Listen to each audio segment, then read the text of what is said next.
ಮಾತಾ ಫಿಲ್ಮುನು ಎಡ್ಡೆ ಉಂಡು ಒಂದು ಪನೋಲಿ ಅಂಡ ಈ ಮೂವಿನ ನಿಖಲ್ ಎಕ್ಸ್ಪೀರಿಯನ್ಸ್ ಬಂತಂಡ ಮಾತ್ರ ಸಾಧ್ಯ. ಇತ್ತ ಪ್ರೆಸೆಂಟ್ ಪಾತಿಯವ್ರನ್ನ ಜನಕ್ಲಿಗೆ ಇನ್ನೊಂದು ಎಡ್ಡೆ ಉತ್ತರ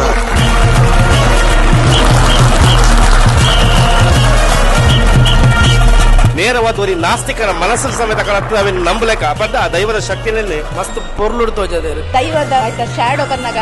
ಆಟೋಮೆಟಿಕ್ ನಮಗೆ ಲಕ್ಕದುಂಟು ಕೈ ಮುಟ್ಟಿಗ ಬಂದ ಆಪುಡು ಕೊಂಚ ಮೈ ರೋಮಾಂಚನ ಆಪುಂಡು ಬಂದ್ಪೆರದ ಅವು ಮೂಲ್ ಕುಲ್ದುಂಡು ಈ ದೈವದ ಕಲಾಕಾರನಿಕದಾದ ಬಂದು ಮುಂಚಿನ ಗಂಧಡ ತೋಜದು ಒಂಜಿ ಇಶ್ಯೂನ್ ಒಂದು ಚಾಲೆಂಜಿಂಗ್ ಅಂತ ತಂದು ದೈವಲಿನ ತೋಜ ಅಂದೆ ದೈವಲ್ನ ಸತ್ಯಲಿ ನೆಟ್ ಕ್ಲೀನ್ ಅದು ಎಕ್ಸಲೆಂಟ್ ಅದು ನಮ್ಮ ತುಳುನಾಡದ ಟ್ರೆಡಿಷನ್ ಕೊಡ್ತೀರಿ ಕಂಡು ನೀರ್ ಬೈದ ಸತ್ಯವಾದ ಬಂದ್ರೆ ಜೆಪಿ ಬುಕ್ ಸ್ವರಾಜ್ ಮಕ್ಕಳು ಸಿನಿಮಾಗಿನ ತಿಂದು ಬಿಡ್ತೀರ ಬಂದ್ರ ತಪ್ಪ ಒಂದು ಅವ್ರನ್ನ ಆಕ್ಟಿಂಗ್ ತುಯರಿನು ಬರೋಡ್ ಹಾಕೊಂಡು ಈ ಮೂವಿನ ತುಯರ ಮೇನ್ ಅದು ಬಿಜಿಎಮ್ಸ್ ಮಸ್ತ್ ಇಟ್ಟಾತ ಗಗ್ಗರದ ಸೌಂಡ್ ಮಾತ ಬಾರಿ ಒಂದು ಕಾರ್ಮಿಕದ ಫಿಲ್ಮ್ ತುಳು ಸಿನಿಮಾದ ಇತಿಹಾಸದ ಒಂದು ಅದ್ಭುತ ಮೈಲ್ಗಲ್ ಇನಿ ಜಗತ್ತಡೆ ಕಟ್ಟಿಲ್ಲಿ ಜತ್ತಿ ವಾಕಿಲ್ ಬೋರ್ಡ್ ಬಂದು ಮಾತಾಡ್ಲಿಲ್ಲಲ್ಲ ಮಂತ್ರ ದೇವತೆ ನೆಲವರೊಂದು ಬೈದರೆ ಅಂಚಿತ್ತಿನ ಮಂತ್ರ ದೇವತೆನ ಅನುಗ್ರಹ ನಿಮಗೆ ಮಾತ್ರೆಗಳು ಉಪ್ಪಾಡುವಂತ ಆಗ್ತದೆ.